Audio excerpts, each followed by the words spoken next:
Golden State Media Concepts Sci-Fi Podcast. Together we dive into the world of sci-fi and science fiction. From episodes of Star Trek, Star Wars, to The Walking Dead, Resident Evil, all the hot new science fiction movies from the back doors of Marvel or DC. The Golden State Media Concepts Sci-Fi Podcast. You'll never look at science fiction the same way again.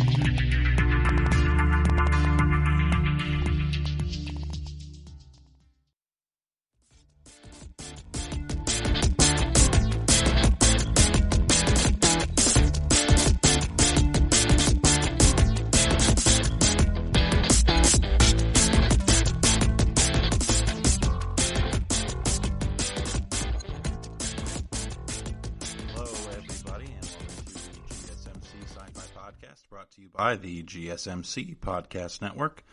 My name is Keith, and I am your host for today, Wednesday, August 19th. If you're in California, I hope that you're staying inside today. It is not just hot, but apparently we're on fire again. This happens pretty much every year, though last year we didn't have as many big fires as we normally do.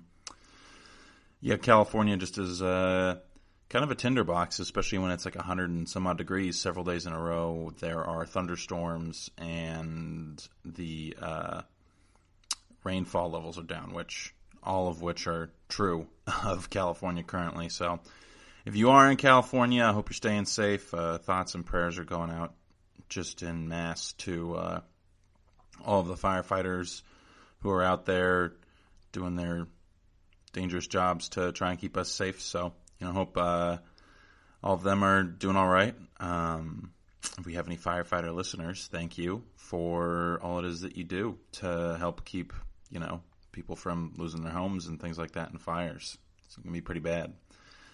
On a lighter note, this week we are talking about a movie that kind of falls into a similar category to The Lobster and a couple of the other like art housey science fiction movies that we've watched. It's kind of, I would even put it in the same genre as A Scanner Darkly, at least the film, because it is science fiction in the sense that it gives us like a futuristic premise or a futuristic technology that is present in like a current context, and a lot of science fiction.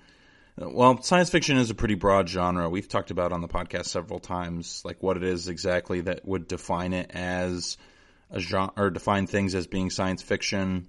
I've made the argument here that it's the presence of something alien and something new.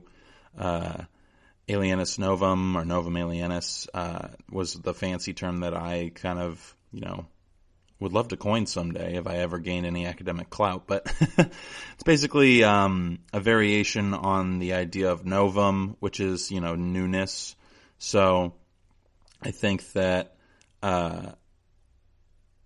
the genre of science fiction can include a lot of things that we might otherwise just consider like psychological thriller or psychological, I don't really know exactly how I would describe the particular genre that Eternal Sunshine of the Spotless Mind, which is the movie that we're talking about.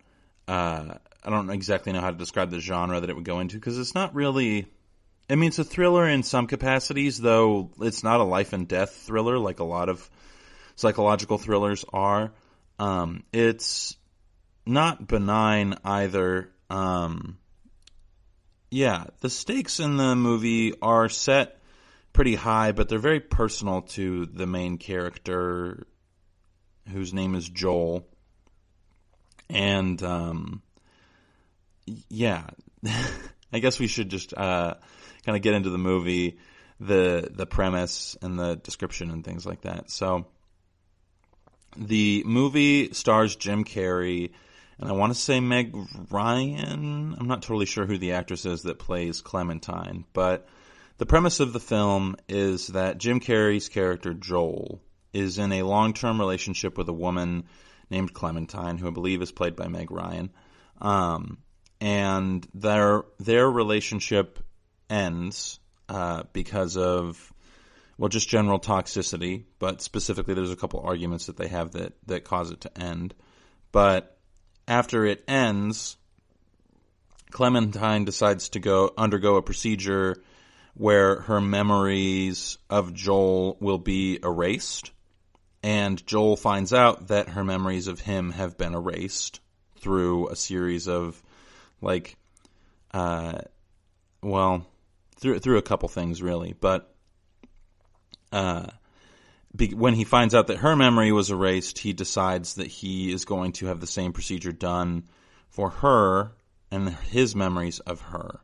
So it ends up being this kind of spiteful thing, and there's basically a long journey through the psyche of Joel as he goes through the procedure, as well as he goes throughout his relationship with Clementine. So the beginning of the film starts out with like a little sequence where Joel decides that he's randomly going to leave, or he's going to skip work randomly and go to this spot on the beach.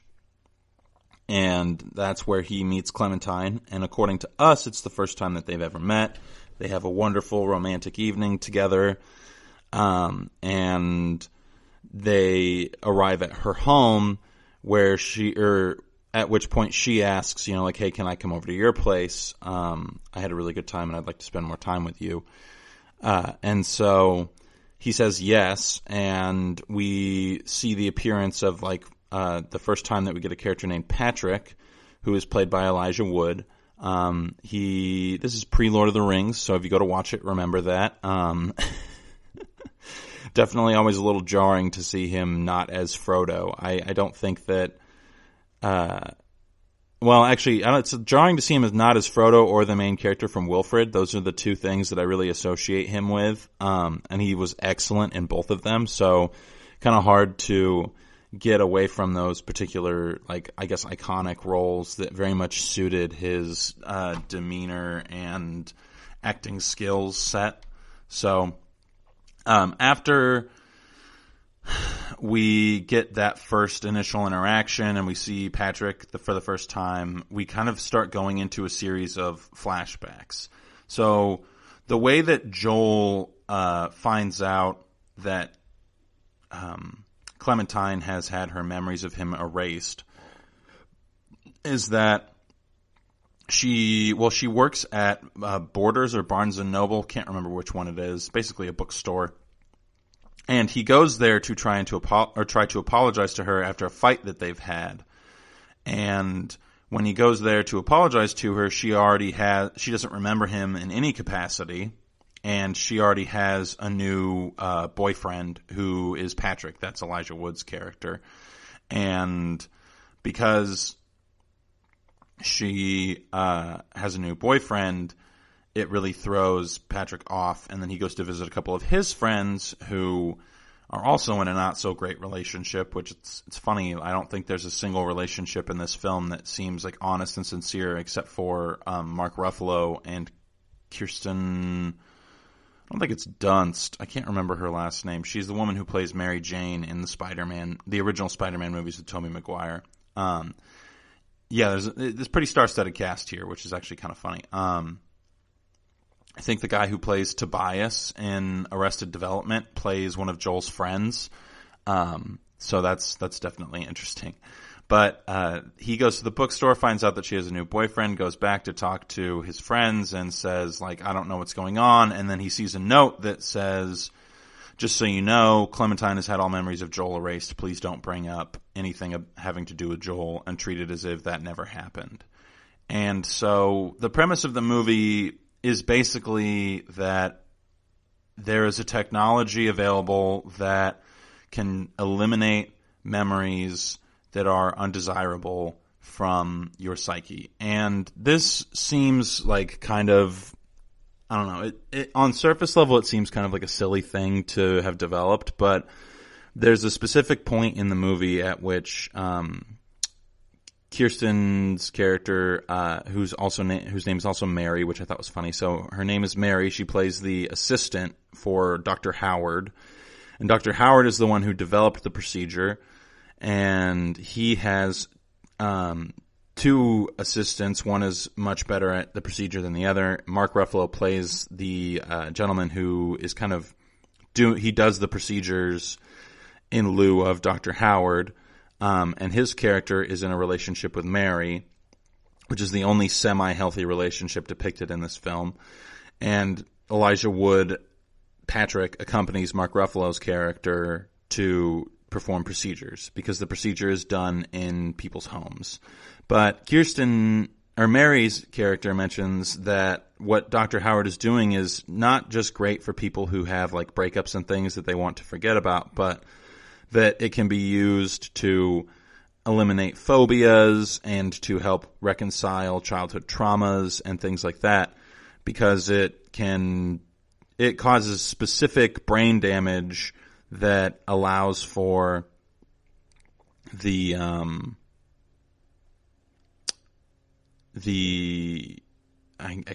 alteration of memories. So Joel, when he goes into the office, is treated with a little bit more urgency than it seems anybody else is treated with, which is kind of an indicating, or it's like something that kind of indicates that maybe this isn't the first time that he's been there before. It seems like when you have your memory erased, they also specifically erase the memory of you having the procedure done, which I think is interesting, and would probably be very frustrating for Mary's character to deal with, because she probably gets a lot of repeat customers who don't know exactly or who don't know that they've worked with them before, and so they have to pretend that everybody's new all the time. So I think that's definitely interesting. But because of this procedure, there's this odd twisted sense of reality for everybody involved, because at some point in the film you kind of realize, like, literally anybody and everybody could have had this procedure done to forget or deal with any number of things, and because they don't remember having the procedure done, they are probably, like, they're living in this reality that has been created through this virtual means, because of the procedure. So it's kind of like a really interesting take on the idea of virtual reality in itself, because it's not really a virtual reality. It's a reality that is altered by like the alteration of brain cells and of neurological connections. So it kind of, there's a lot of themes in this movie that they directly reference. Ignorance is bliss is one that comes up pretty consistently. And, of course, because of the fact that because the presence of forgetfulness is there, and there's this idea of deja vu, the myth of Sisyphus is pretty heavily involved in the entirety of the film, which, honestly, if you were to look at this as a modern science fiction interpretation of the myth of Sisyphus, then you would be relatively accurate. In my opinion, a lot of good art house films take like a very old myth and tell it in a way that is new and interesting and unique. And this particular film does that with the myth of Sisyphus in a way that I haven't seen any other film do it. And it does it in a way that is very relatable and powerful. The relationships in this film are at times a little too accurate, if I'm being honest. There are certain points at which when you're watching the film, that you'll probably think to yourself like, my relationship feels attacked right now, because there are just a lot of like common relationship issues in this film, and I know that I personally have experienced a lot of them. So this movie is a great film to watch, or a great movie to watch if you've just gone through like a difficult breakup or separation, because ultimately in the end it kind of has a little bit of reconciliation and hope for individuals who have gone through that in some capacity. So we're going to keep talking about this right after this first quick commercial break.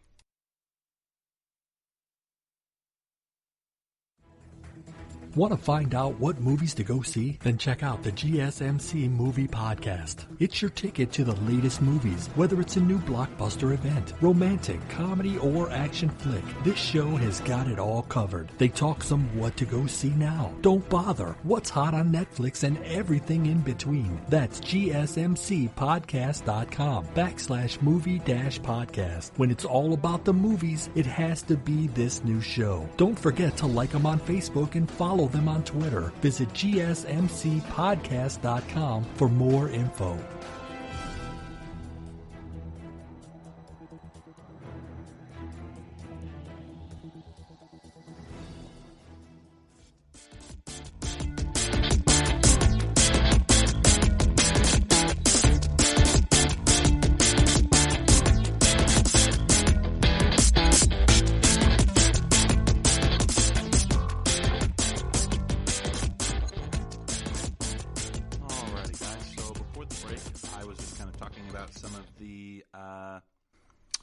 I guess, universal myths that were used as storytelling techniques or mechanics within the film Eternal Sunshine of the Spotless Mind, which I forgot to mention who the director was. I can't remember his name, but he also participated in a TV show that Jim Carrey starred in called Kidding.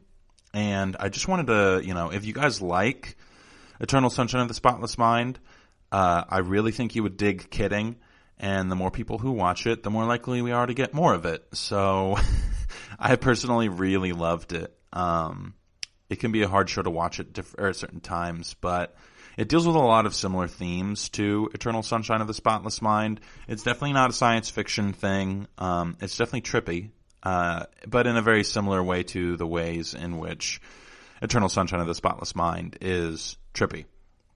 So yeah, I would recommend it. But just to kind of get back into Eternal Sunshine of the Spotless Mind, normally I would just kind of walk through the overall plot of the film, but I think that I'm just going to kind of give an overall, a general summary of what it is that happens, and then kind of talk about a lot of the themes and the philosophies and things that are kind of at work with this particular movie, just because I don't think that the plot is necessarily what makes it a great film. The plot is good, but the plot is there to facilitate a concept that is being explored. This film really seems like it is a Socratic discussion via art with the ideas of childhood trauma, toxic relationships, human nature, the influence that the actual structure of the brain has on personality and our behaviors, determinism versus free will. This movie really does a good job of examining a lot of concepts in a very accessible way that I think that even someone who is kind of a layman or laywoman, I don't know if layman is inclusive as a term. I don't keep up to date on what's PC necessarily, as I'm sure you can tell from numerous times in this podcast where I've walked back something I've said and apologized vehemently.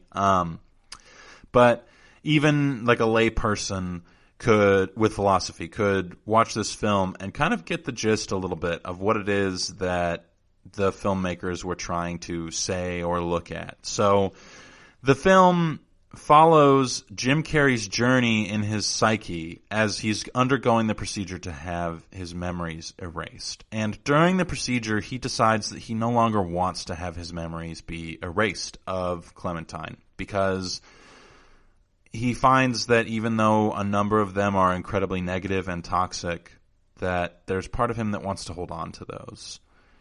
And I think that anyone who's been through a rough breakup can really attest to the fact that that is profoundly true. There is something about the way that people who come into our lives who can get into our emotional core, whether it be a healthy or an unhealthy way, there's something about those people and our desire to have them be involved in our lives. They are able to kind of get in there and cause growth, or sometimes cause damage in ways that are profoundly meaningful. And even if that's like damage, it's important to remember those things because you grow from them ultimately. I think that one of the things that this film does really well is portray this idea of an eternal purgatory due to a lack of closure. So at the end of the film, Joel and Clementine end up deciding that they're going to give their relationship another shot, even though they've had the memories of each other erased what seems to be multiple times. And because of the erasing of their memories, they kind of end up in this purgatory of a relationship because they're constantly repeating their patterns of the past because they can never remember them to learn from them. Because the thing that drives us forward into new life is kind of the death of something else. If you look at the way that everything grows anywhere, it is either because of pain or destruction or consumption. Plants consume water and nutrients even in order for them to grow. And when you are a child, you go through growing pains. I think that there is a profound metaphor that can be found within nature and human life that reflects the deeper experiences of our psyche in a way that is meaningful and healing. One of the more difficult aspects of watching this film, if you've been through a tough breakup, which a lot of us have, is that it kind of forces us to look at things and just kind of say that that's the way that they were.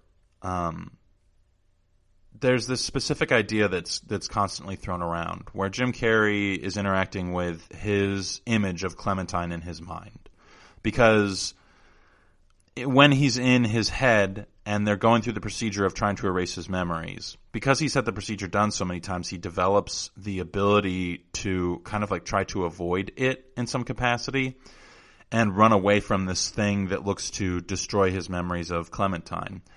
And in order to do that, he has to be able to interact with Clementine in his head. So the person who he was always hopeful that Clementine would be is the person who he's interacting with in his brain. And that is something that, as you're watching the film, it's kind of hard to when you're so close to the forest, it's kind of hard to look at the trees in that way. But if you look at the way that Clementine behaves in real life versus the way that Joel's character projects her to behave in his head, they're vastly different.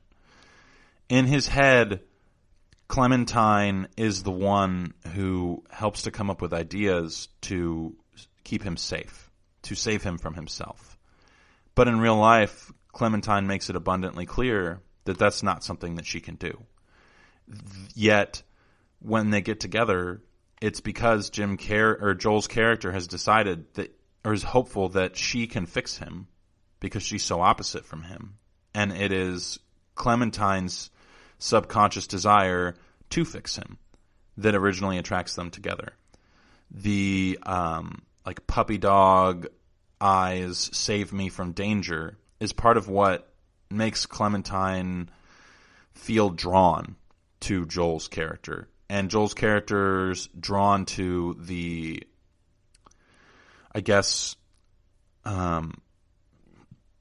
fiercely would be the best way to describe it. Fiercely independent and spontaneous nature of Clementine is because it's so oppositional to how Joel lives his life, because he's so fearful of everything. It's what attracts him to her in the first place. And in that place of toxicity, the desire to save or change somebody and the desire to be saved or to have like someone else provide value to your life, you end up in this toxic relationship. And even when you're in the toxic relationship, there's always this constant idea of, well, eventually this person could be the thing that I want them to be. And if you look at the way that Joel portrays Clementine in his head, he has absolutely made her into that person, even though she is not that person ultimately. That person in Joel's head is a facsimile of her. There's a specific scene where Joel has tried to take Clementine into other memories so that he can hide her from the people who are doing the procedure. So he takes her back into his childhood memories in order to hide her from the procedure. And in those memories, she is the one who's fulfilling the role of like mother and friend in ways that Joel didn't find it previously. There's a specific scene where Joel is in his mother's house, and he remembers this because his mom was hanging out with one of her friends and just wanted to, or his mom was just trying to like make dinner or something along those lines. But Joel is distraught because he is looking to receive attention from his mother. But she does not have it to offer him currently. Well, when she doesn't have it to offer him, Clementine is the one who steps in to be emotionally present.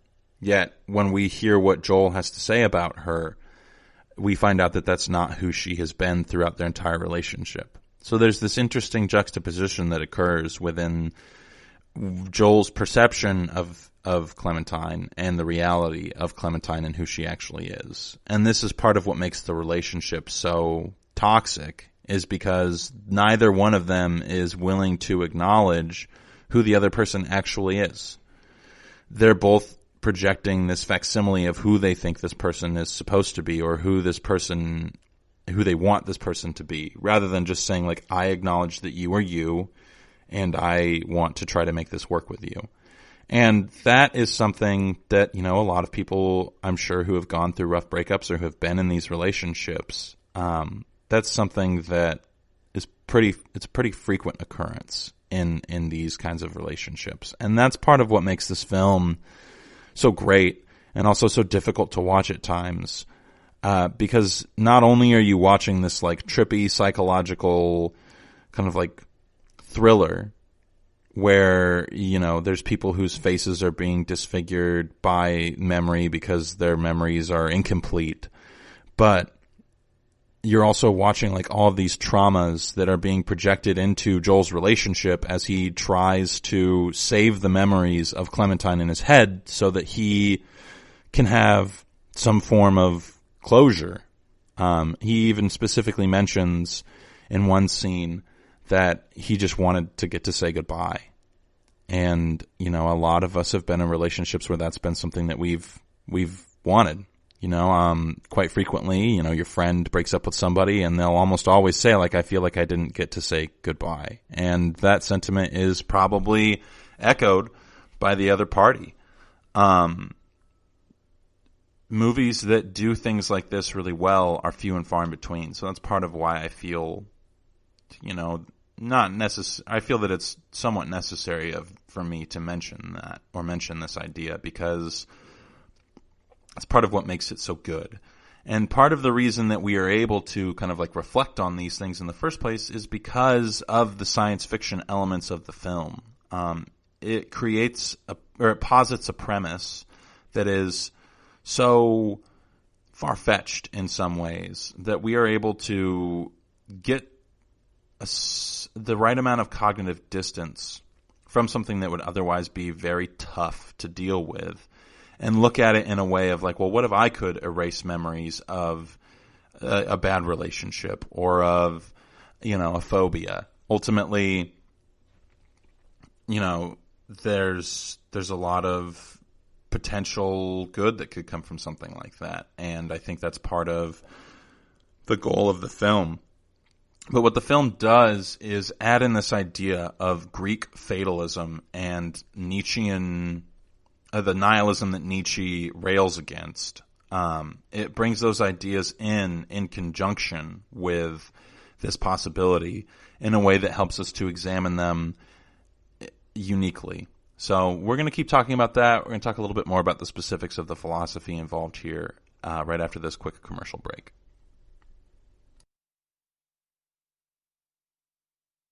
Tired of searching the vast jungle of podcasts? Now listen close and hear this out. There's a podcast network that covers just about everything that you've been searching. Hey! The Golden State Media Concepts Podcast Network is here. Nothing less than a podcast bliss with endless hours of podcast coverage. From news, sports, music, fashion, cooking, entertainment, fantasy, football, and so much more. So stop lurking around and go straight out to the Golden State Media Concepts Podcast Network. Guaranteed to fill that podcast itch. Whatever it may be. Visit us at www.gsmcpodcast.com. Follow us on Facebook and Twitter, and download us on iTunes, SoundCloud, and Google Play.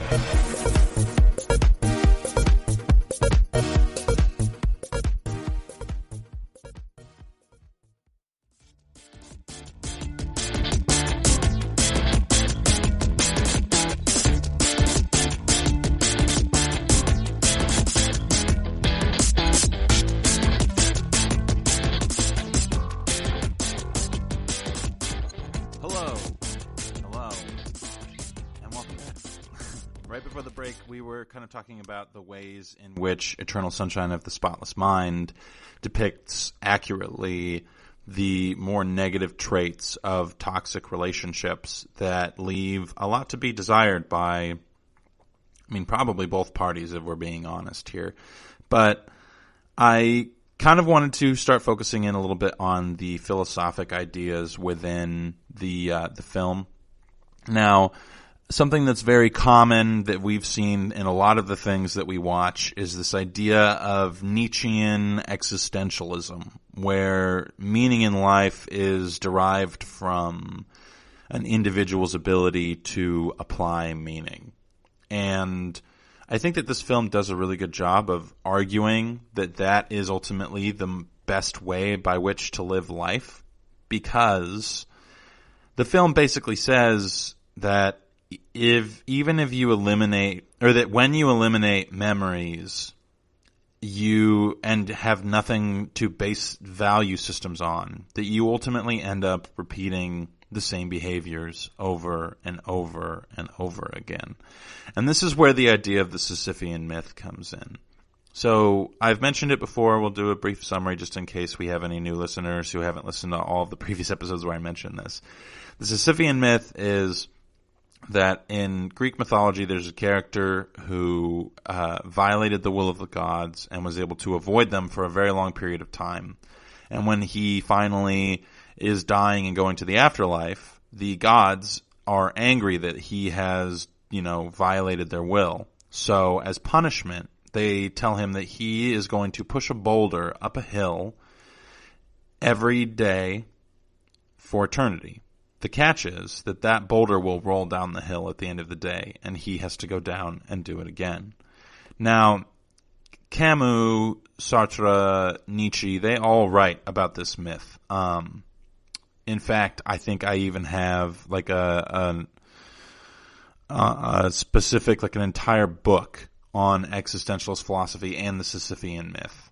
And ultimately, I think it was either Sartre or Camus who come to the conclusion that life is very much like this myth, where we are constantly living in this sense of deja vu that I personally think our brains trick us into thinking we aren't living.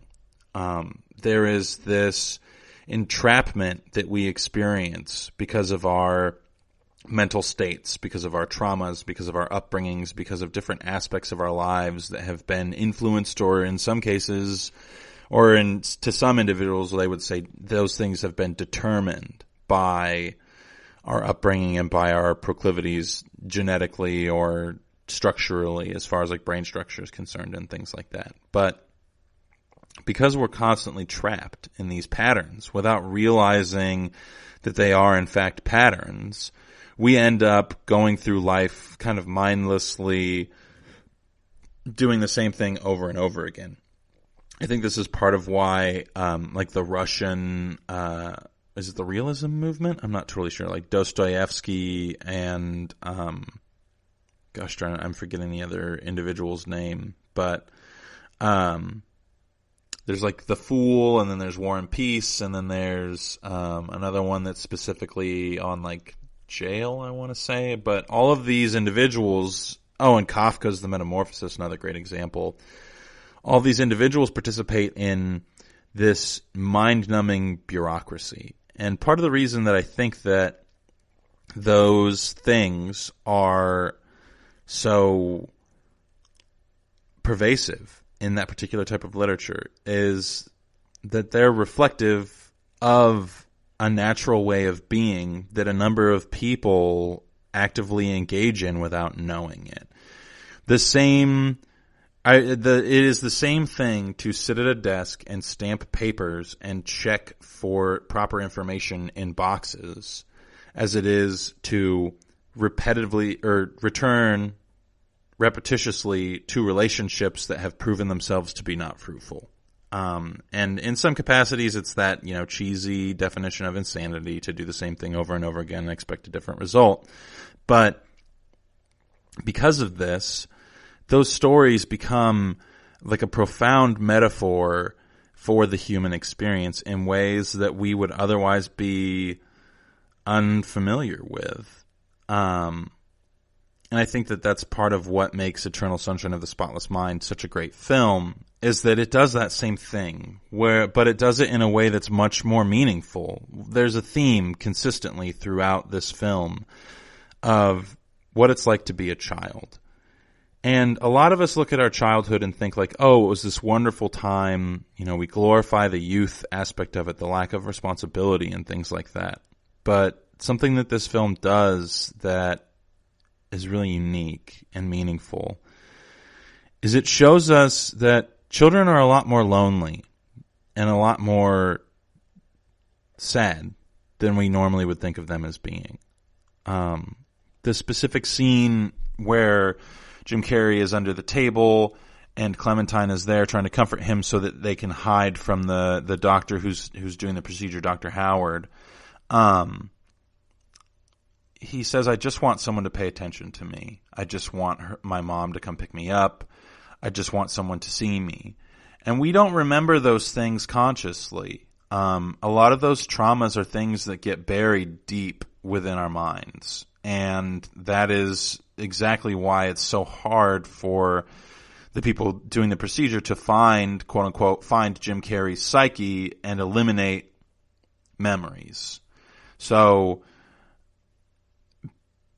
because those things are subconscious, you have to travel to different places to access them. And the awareness of those things is ultimately the only way by which we can break habits and patterns in our adult lives.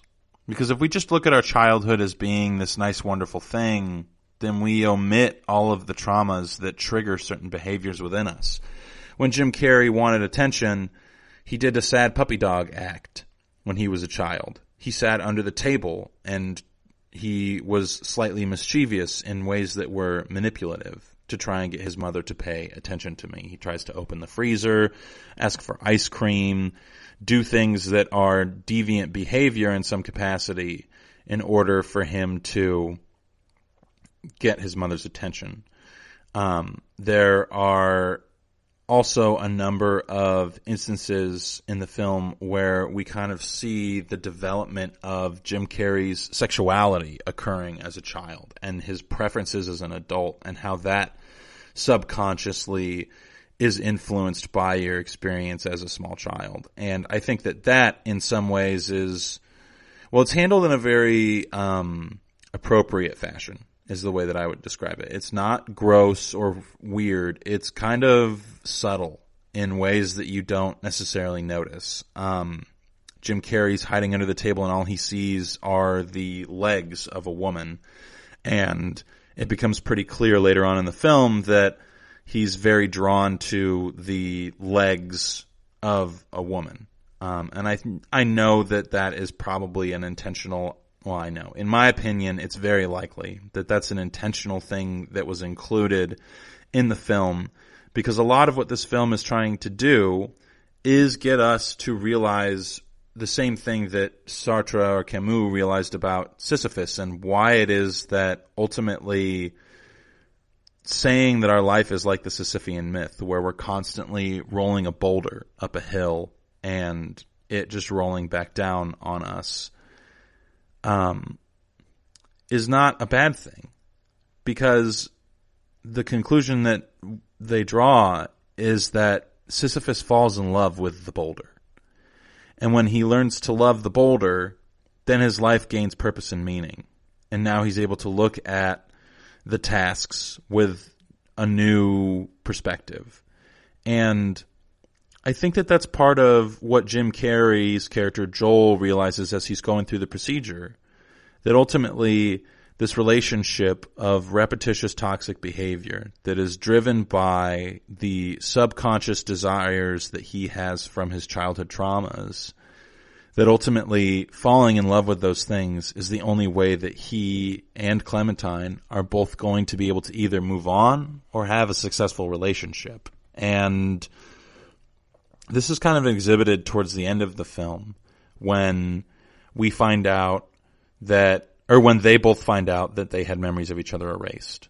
And they are kind of forced into a situation where they learn a little bit about what the other person thought of them prior to their memories being erased. And in the final scene, or one of the final scenes, they're in a hallway and they just kind of look at each other and say, like, well, this is the crappy person that I am. And this is why, like, it won't work. And they're ultimately, I don't think that they're wrong necessarily. You know, a lot of people have hope for relationships in ways that they really ought not to. But at the same time, they ultimately choose to give the relationship another shot because they say, okay, this is who you are and I accept that. And, you know, some people would interpret that particular ending of the film as saying, like, oh, well, ultimately they haven't grown in any capacity. And I don't want to say that I would disagree with that interpretation. There is no right way to interpret art, in my opinion, but there are a myriad of wrong ways. And in that particular instance, I would say that it's not right, but again, that doesn't mean that it isn't proper. But I would argue that because of their willingness to accept who the other person actually truly is in some capacity, there is a little bit of growth in some regard. Even if that growth is going to ultimately result in the same outcome, I think that something that the director might be trying to depict for us as the audience is that even a little bit of growth can have monumental impacts on your life. And these deep psychological themes, these meaningful psychological themes in this film, again, are able to be emphasized and explored in a very deep fashion because of the ridiculous premise of the film. That's part of what makes me want to slot this into the category of science fiction light, because it is essentially being able to alter memory is the same thing as virtual reality. It is a direct interaction with the neurological component of our perception of the world and of ourselves and of others. And that, because of that, like, literal parallel with virtual reality, I would argue that this film is a science fiction film that's basically virtual reality in the real world. It's more like altered reality. So, you know, that gets into this idea of, you know, determinism versus free will, which I've mentioned before, as well as what it is that makes a person themselves. So we're going to kind of explore those themes during the last portion of our podcast, or of this podcast, as well as just give a general summary of the film. If you guys can't tell, I really like it.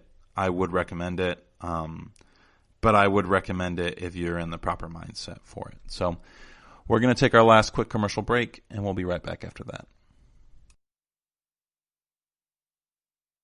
Watching TV has changed over time. Streaming has become the new norm. That's why Golden State Media Concepts television podcast dives headfirst to the world of cord cutting. Want to be on the loop of what's hot in Netflix? Or if it's not a preference, what about original shows in Hulu? We've got you covered. Join us as we fill in the blank and talk about movies to stream and what show you should be binging. This is the Golden State Media Concepts television podcast.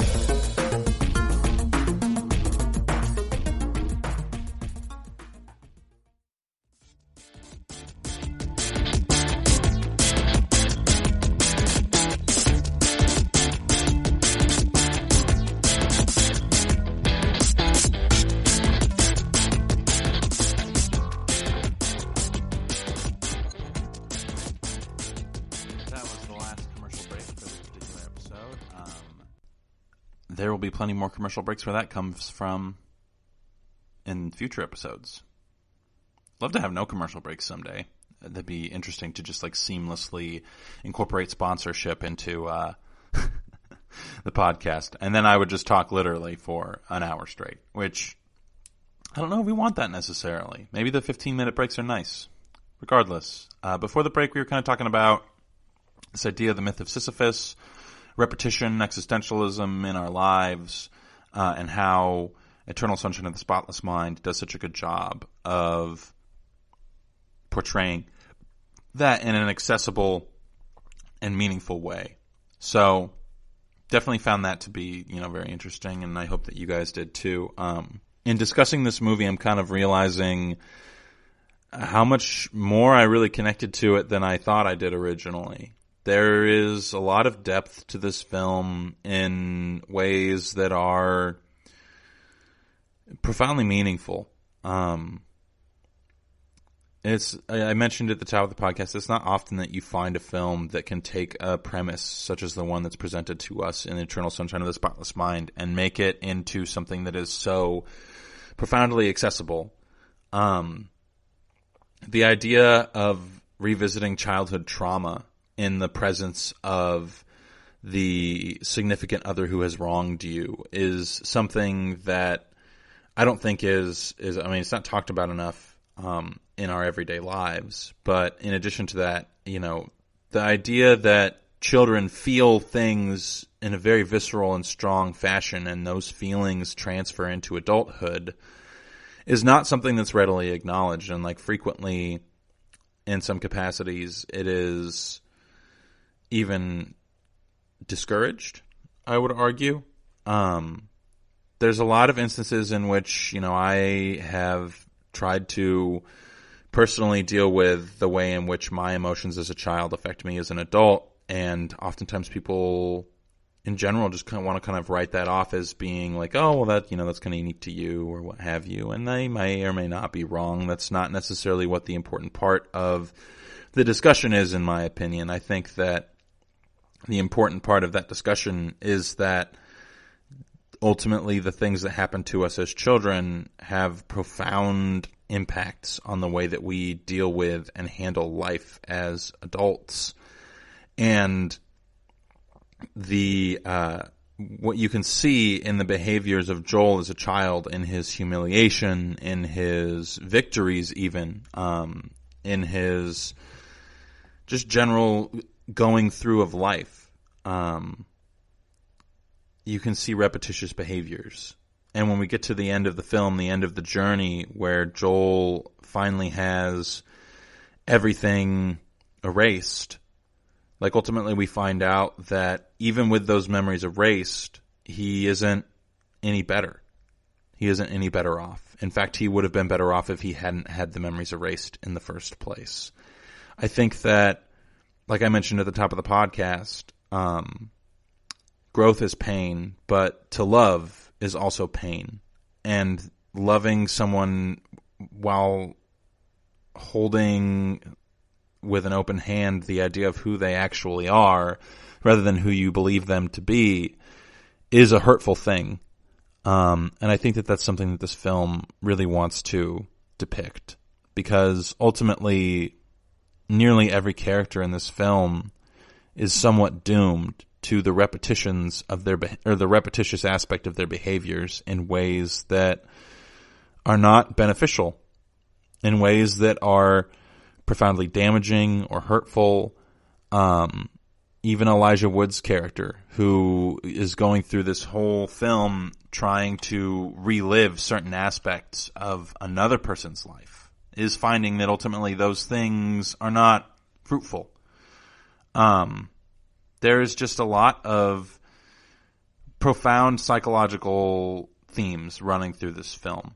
And I think a big one that I kind of want to mention is the idea of the perception of others. Like I mentioned earlier, Jim Carrey has the specific projection of who Clementine is in his head, even though she specifically tells him in real life when they first start going out that that's not who she is.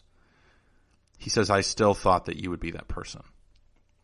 She said, "I still thought that you would be this person." Because they're going through these situations blindly and without experience. And the experience that they have where they get to hear what the other person, or find out what the other person thought of them at the end of the relationship, is ultimately I think, the only portion of growth that either of those characters experience in the entire film. Because in the end, they're kind of required to say, like, okay, I get it now. You know, I understand in some capacity what it is that happened and how it is that we can go about not repeating those behaviors, or that we are okay with the fact that we will repeat them, because ultimately that type of thing is profoundly human.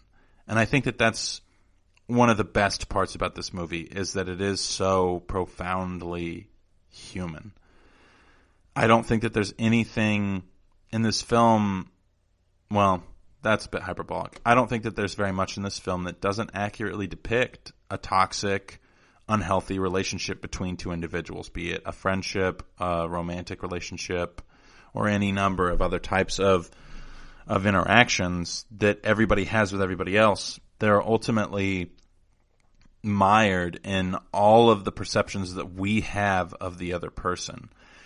And I think that that's very interesting. And towards the end of the film, there's this specific scene where Jim Carrey's character Joel is a child, and he has implanted Clementine into a childhood memory that he has where he smashed a dead bird with a hammer.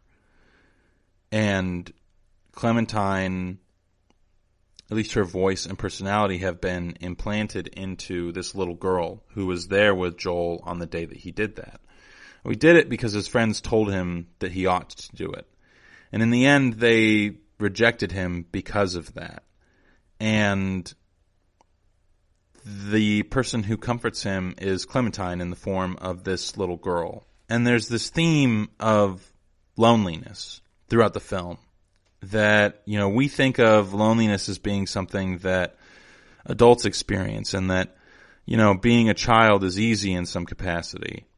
But we kind of forget that being a child means being in constant flux, being in a place of constantly not knowing how it is you feel, what it is you're feeling, and why it is that you're feeling it. There is this ignorance to the interactions that you have with the world as a child that, you know, a lot of people would say are positive, but if you look at them objectively, they're beautiful in a tragic way. And this idea of repetition, this idea of purgatory that I mentioned earlier, like a relational purgatory, is pretty heavy-handedly portrayed throughout the film, in my opinion. Mary has a book of quotations that she often speaks from as we're going through the film. So she kind of serves as this like weird, I don't want to call it a plot device, but just kind of like she moves the philosophic ideas of the film forward.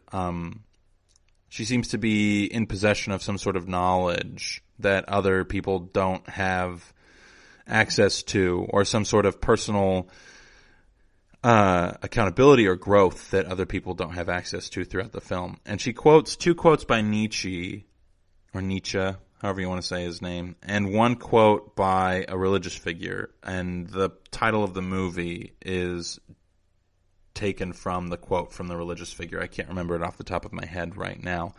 But the basic idea behind those quotes is that people who can remember things and not let those things influence their behavior in negative ways are, very powerful individuals. But even more than that, what they're specifically referencing is this idea that ignorance is bliss. And I think that is a blatant misinterpretation of what it is that Nietzsche is all about. And I think that that's partially intentional by the filmmakers intentionally trying to show us, like, this isn't the right way to interpret these things, because ignorance ultimately is not what solicits bliss. At the end of the film, when we finally see Joel and Clementine happy and together in some capacity, it's because of knowledge. It's not because of ignorance.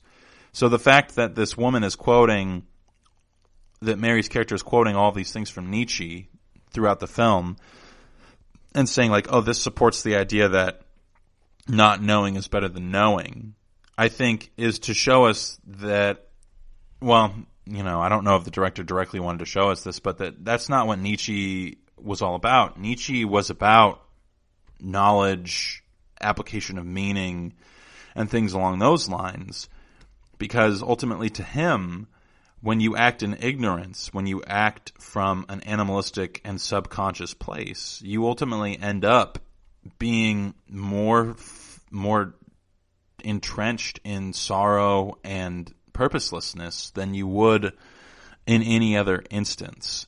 And I think that is a profoundly true statement. Nietzsche is well known for the line, God is dead and there's not enough water to wash the blood out. And a lot of people misinterpret that as him making a proclamation, but it's really much more metaphoric than that, where he's basically saying, now that we can't say, well, God did this or God told me to, now that we're in a place where we can't say that culturally, what do we do? Because the prospect of not having God as a crutch to lean on in order to find or apply meaning leaves us in a terrifying place. And in the same way, Nietzsche rails against the idea of an afterlife, because to him, that means that this life has no meaning. So it's not that Nietzsche is necessarily against religion or pro-nihilism or anything like that. In fact, he is very much anti-nihilism and somewhat pro-religion, in my opinion. And I think that the filmmakers are trying to show us that if you take things out of context, it's very easy to find things that will support your viewpoint. But the reality is that when Nietzsche's talking about the bliss that's experienced by individuals who are not remembering things or not analyzing things, that bliss is synthetic. That bliss is not based off of a reality that we live in. It's based off of false ideals. It's based off of this lack of acknowledgement of the world around us. And ultimately, the type of person who is going to be willing to subject themselves to that ignorance isn't the type of person who's going to become fully actualized, because they basically will be an animal, in Nietzsche's opinion. They won't be the Übermensch, the individual who is fully actualized and has power in the world around them. And even the religious quote basically says, like, blessed are those who can, like, be forgetful and forgiving because they are constantly waking up with a new mind. And in some capacities, that is probably one of the more true quotes from the film, because the person who can forgive means that they've reconciled, in my opinion, means that they've reconciled at least somewhat with the traumas and things that have been imparted on them by their upbringing or their experiences. And when you do that, you can actually get to a place where you can enter things with a new mind. And that new mind is one that is covered by grace and understanding, because you've dealt with some of the parts of things that hurt you. And that's very difficult to do. But I think that it is something that individuals should always strive for. And I think that ultimately this movie serves as a powerful allegory for acknowledging the traumas of childhood, acknowledging the traumas of relationships, and the subconscious effects that they have on us, in order for us to acknowledge not only ourselves as who we are, but other people as who they are, and for us to choose to forgive them and love them in a way that is new, because we now have knowledge of who they are and we've accepted it. We have fallen in love with the rock that we carry up the hill every day, and that means that every day is new. Every day we have a new mind. And that's part of why I think this film is so powerful. So if you're in the right headspace, highly recommend it. If you've seen it before, I hope this discussion was fruitful for you. And I would definitely check out Kidding, the TV show that Jim Carrey stars in. I think it's on Showtime or HBO or what have you. But there's only 2 seasons. The first season was, in my opinion, incredible. So I would highly recommend those 2 things. But that's all I've got for you guys today. I appreciate you sticking around through the whole podcast and hope that you'll check out other GSMC podcasts. Follow us on Twitter, Facebook. Send us a like, review us, leave questions or comments in the comments section. So thanks for listening, everybody. Stay safe out there. And again, thoughts and good vibes, I guess, prayers, whatever you want to call them, going out to firefighters, and make sure that, if any opportunity to support them comes up in your community and you feel called to do so, you should absolutely do so. And again, if there are any listeners who, that is their profession, thank you for everything that you do to keep us all safe here in California, because we get a lot of fires. So I hope you guys have a good rest of your week, and thank you for listening. You've been listening to the Golden State Media Concepts Sci-Fi Podcast, part of the Golden State Media Concepts Podcast Network. You can find this show and others like it at www.gsmcpodcast.com. Download our podcast on iTunes, Stitcher, SoundCloud, and Google Play. Just type in GSMC to find all the shows from the Golden State Media Concepts Podcast Network, from movies to music, from sports to entertainment, and even weird news. You can also follow us on Twitter and on Facebook. Thank you, and we hope you have enjoyed today's program.